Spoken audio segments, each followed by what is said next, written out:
départ de Paris pour Ljubljana. On va prendre un avion pour 2 heures environ. On va arriver dans ce petit pays de 2 millions d'habitants, tellement dépaysant. C'est vert, c'est incroyable, mais c'est vert, c'est vert, c'est vert, c'est vert partout.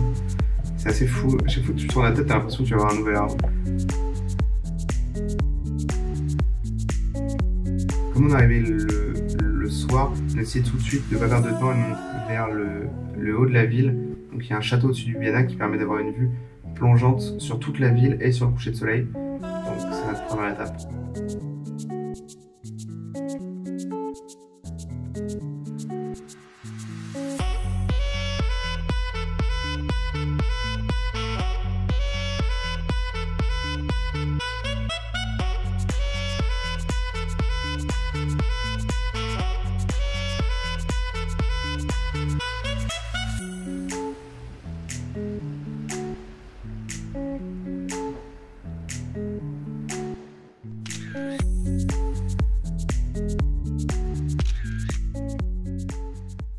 Le lendemain matin, il pleuvait partout sauf dans le nord du pays. Du coup, on a décidé d'aller à Velika Planina.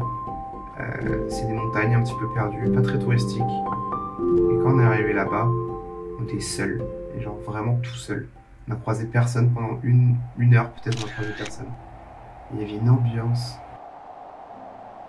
J'ai fait certaines de mes photos préférées, alors que j'avais oublié la batterie de mon appareil photo, et que du coup j'ai dû tout faire au DJI Osmo Pocket. Mais c'était tellement magique.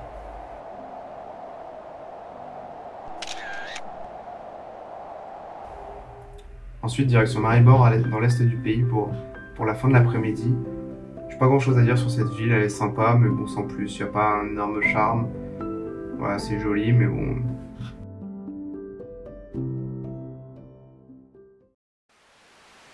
Le matin du 3e jour, direction l'endroit le plus touristique du pays, le lac de Bled. Et là, quand on est arrivé, c'est une claque énorme. C'est magnifique.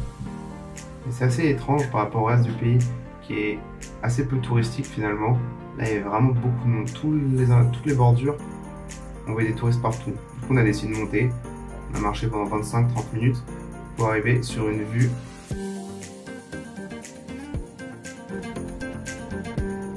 Je pense que c'est l'un des plus beaux endroits où j'ai jamais été.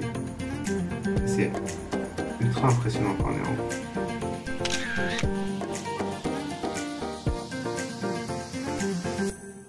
Ensuite, on a repris la voiture pour 10 à 15 minutes pour aller voir une petite cascade à côté. Encore une fois, on était tout seul. À part le lac de Bled, en fait, on était tout seul toute la semaine.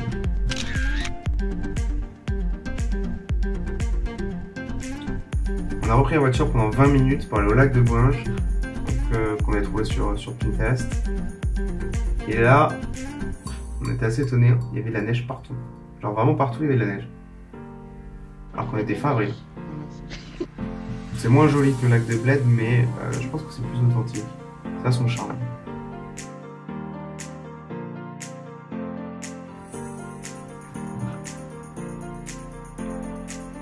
Ensuite, on a décidé de repartir encore pour la 4e étape de la journée.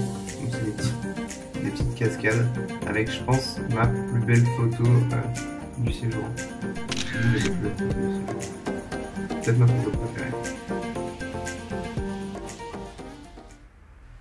Pour le dernier jour, on a été au sud-ouest, à Piran, donc qui est sur la pointe de la Slovénie,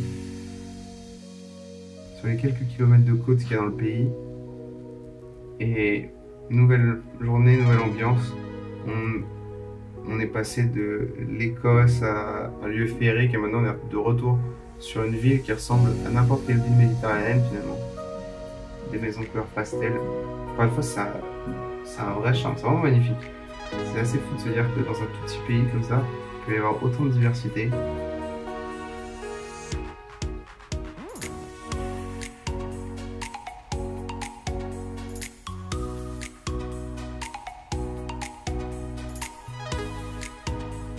Alors, je sais pas s'il y a beaucoup d'autres choses à faire en Slovénie, et si au bout de une semaine, 2 semaines, on finit pas par tourner en rond.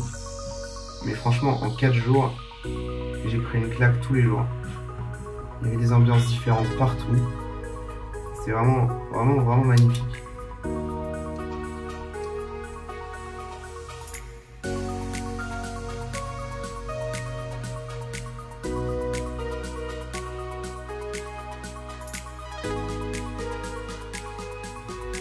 fait, la Slovénie, c'est pas juste un joli pays, mais une ambiance autour du pays, une ambiance dans chaque lieu où tu te rends. C'est ça qui est assez magique.